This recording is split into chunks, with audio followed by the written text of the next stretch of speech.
मला असं वाटतं की समजा मी एखादा निर्णय घेतला आणि दोन भावांना एकत्रित यायचं आहे, तर मी काय असा जी.आर. काढलाय दोन भावांनी एकत्रित येऊ नये असा तर जी.आर. काही मी काढलेला नाही.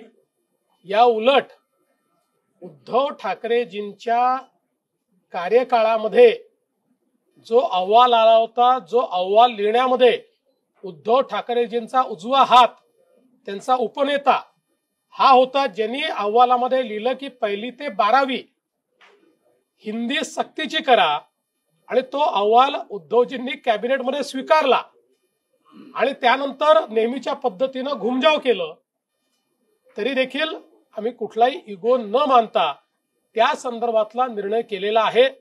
मी पुन्हा एकदा सांगतो, आम्ही निर्णय केलाय. आता कमिटी तयार केलेली आहे, समिती ठरवेल. आम्ही कुठल्या पक्षाचं हित बघणार नाही. देवेंद्र फडणवीस यांनी जी.आर. काढल्यामुळे काही शिवसेनेची स्थापना झाली नाही,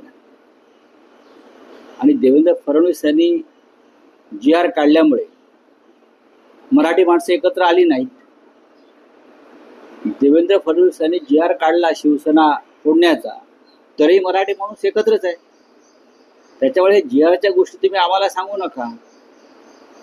एक आपली स्क्रिप्ट जी आहे ती गहाळ पडलेली आहे किंवा ती ईडीकडे पडलेली आहे, कोणती स्क्रिप्ट आहे त्यानंतर हो करेल ना. एक तर ठाकरे 2 या सिनेमाचं एक अर्ध स्क्रिप्ट ईडीवाले घेऊन गेले.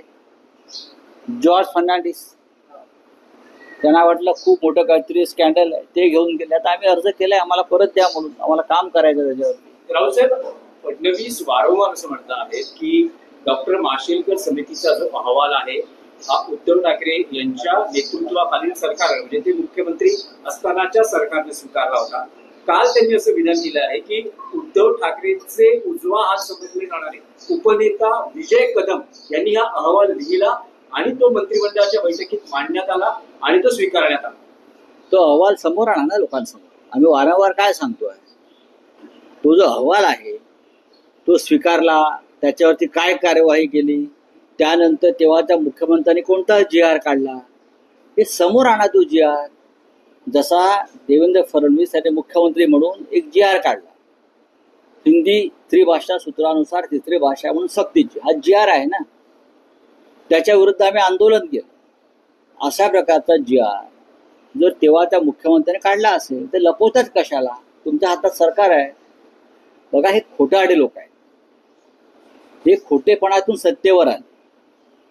ढोंग हे त्यांचं हत्यार आहे.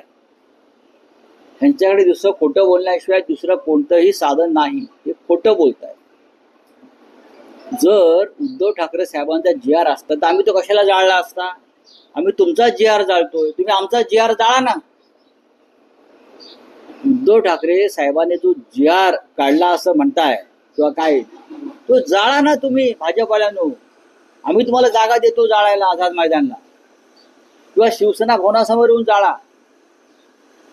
आम्ही देवेंद्र फडणवीस यांचा जी.आर. जाळतो. आमचा जी.आर. असेल उद्धव साहेबांच्या सहीचा, त्यांनी तो जाळावा आणि शिवसेना भवनासमोरच्या गडकरी चौकातून जाळावा. आम्ही त्यांना साफसफाई करून देतो. CEN न्यूज, देश प्रदेश की ताजा तरीन खबरों के लिए CEN न्यूज को सब्सक्राइब करें और रहें पल पल की खबर से हर पल बाखबर.